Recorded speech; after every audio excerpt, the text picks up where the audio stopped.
Welcome back. This is part 2 of how to introduce yourself in German. Alright, so in the last lesson or in the last video, we covered the sentence Ich heiße Kerstin. Wie heißt du is the question that goes with that. And you already learned the right conjugation, right? So you learned how you need to change the letters depending on the person that you're speaking about. And now this is part 2 of how to introduce yourself. Altogether, you learn 3 questions and 3 answers to those questions so that you can have your very first conversation in German. The first question and answer you already learned in the last lesson, and now this one covers 2 questions and 2 answers. The first question is, woher kommst du? Woher kommst du? So, woher kommst du means where do you come from? Where do you come from?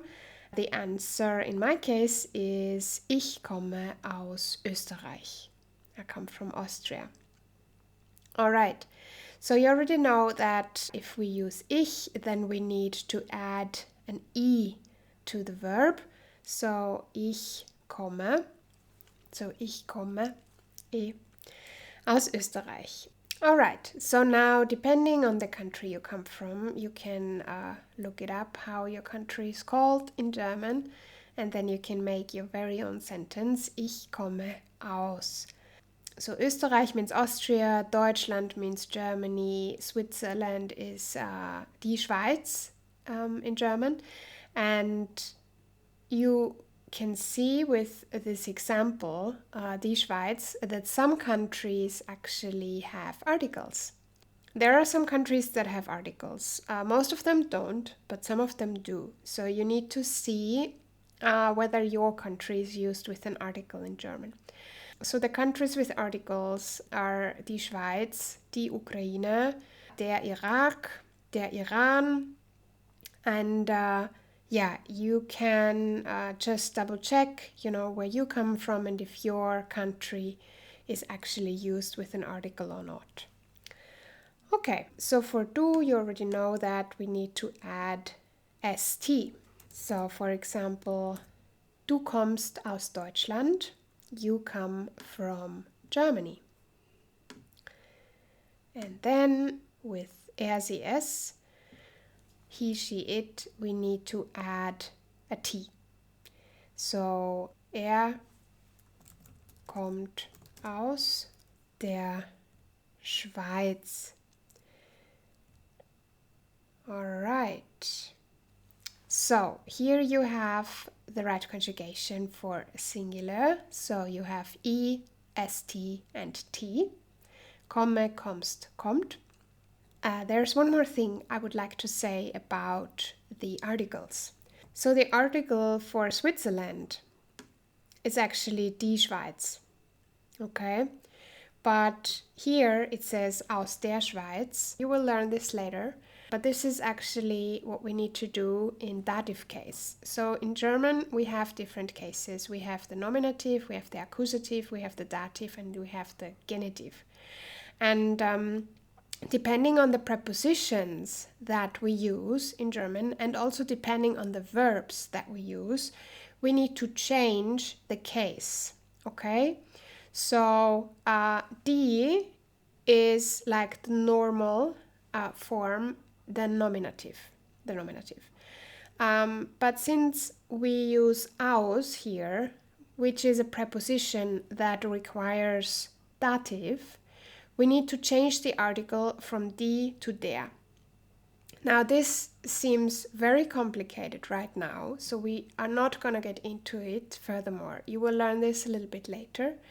But I just wanted to explain it at this point in time, because otherwise you might be confused why it says der Schweiz here, even though if you look it up, you will find out that the correct article for Switzerland is die, so it's feminine.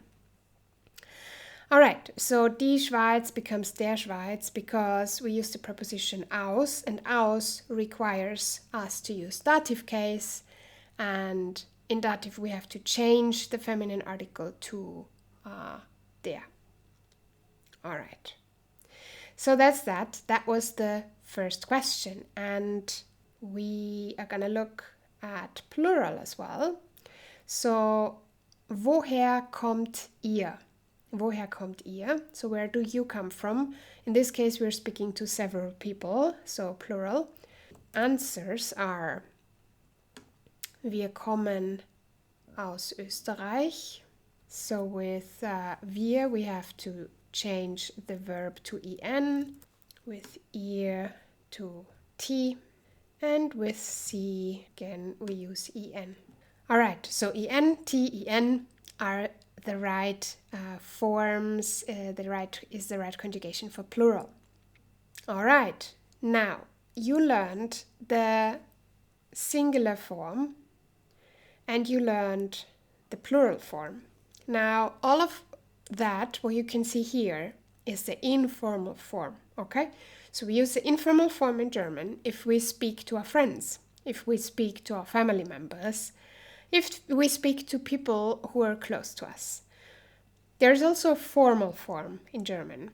And now this is very important because you use the formal form if you meet somebody for the first time, given that it's not a child, okay? If you meet a child for the first time, then you may use the informal form. But if you meet a grown-up person, an adult, for the first time, you need to use the formal form, otherwise it's disrespectful. Okay, so this applies to going to any official appointments that you might have. So if you move to Germany or Austria or Switzerland, you will have appointments at these official administration offices, and there, for example, you need to use a formal form. It also applies to applying for a job, going to job interviews, and so forth. So this is why I would like to point out that you always need to study the informal form and also the formal form so that you know both and you can address people correctly. The formal form is for singular, not du, but actually sie. Woher kommen Sie is formal, okay? Woher kommen Sie? And then if you are asked this question, you can just say, Ich komme aus Österreich, but that's the right question. Now here you can see that en is used at the end, and this is the same en that we actually use here. So plural Sie and formal Sie use the same grammar, okay? So, Sie kommen aus der Schweiz. Woher kommen Sie? Where do you come from in formal form? Both need en. So, woher kommen Sie is singular, and you can use this as well for plural, okay? So, no matter if you're speaking to one person in formal form or to more people, to several people, to a group of people, you also use woher kommen Sie if you want to address them formally. All right, so now we have covered the first question. Woher kommst du? Or woher kommen Sie? Ich komme aus Österreich. Ich komme aus Deutschland. Ich komme aus der Schweiz. Now we move on to the next question, and this is our last one in this chapter of how to introduce yourself, which is wo wohnst du? Wo wohnst du means where do you live? Okay, so it means where do you currently live? So it's not about where you come from anymore, but now it's your current situation. Where do you live at the moment? Wo wohnst du? And now maybe you can already guess what the formal form is of that. Formal form is wo wohnen Sie? Okay, and then ich wohne in Graz, which is a city in the south of Austria.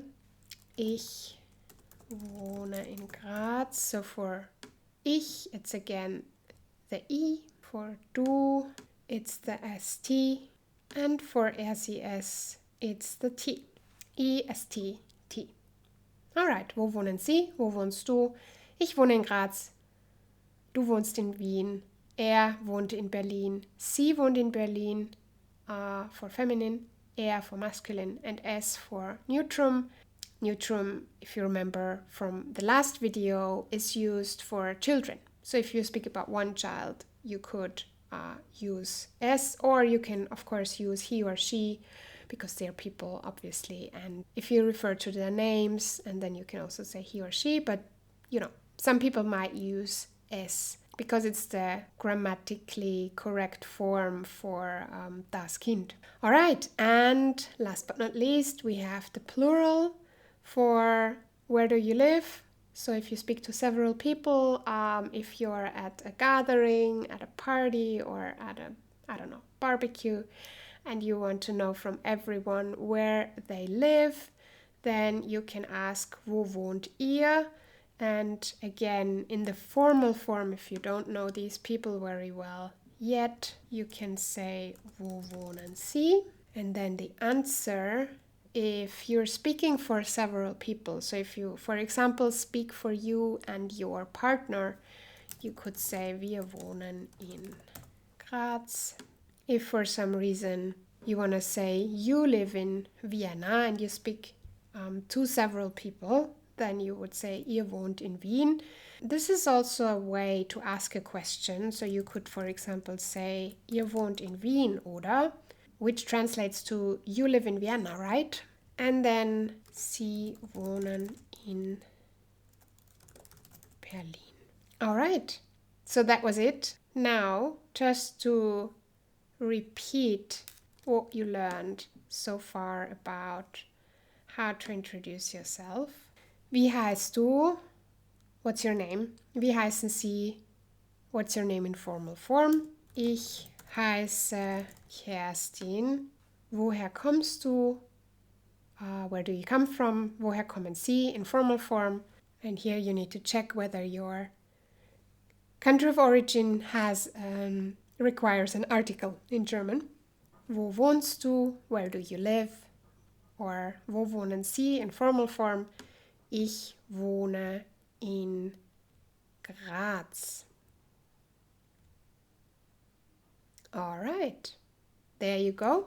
If you study these three sentences, the three questions and then the three answers, so 6 sentences, and if you also study the right conjugation, then you are ready to have your very first small talk conversation in German.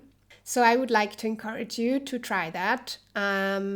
You know, you can always practice just with people close to you. You can always practice these sentences so that later, if you come to a party or if you come to a gathering, then you already feel safe using those sentences. All right, as always, I have linked some exercises below the video, so feel free to just click on them. They're for free, and they are also available in different languages, so it's always paired with another language. You can use German, English, you can use German, Ukrainian, Russian, Arabic, Persian, Spanish. And if you're missing your language, please let me know in the comments. I don't always have time to create new stuff, but sometimes I will check it out and maybe you're lucky and then I can create some new exercises for you. All right, that was it. Congratulations, you've made it to the end of this lesson as well. You know, I'm always happy to read from you in the comments. What is your biggest takeaway? What did you learn today? I'm also happy to get to know you, so feel free to practice these sentences by introducing yourself actually below the video. What's your name? Where do you come from? Where do you live at the moment? And make sure that you make time for your German, you make time for studying every now and then so that you can improve step by step. All right, that's it. See you in the next video. Bye.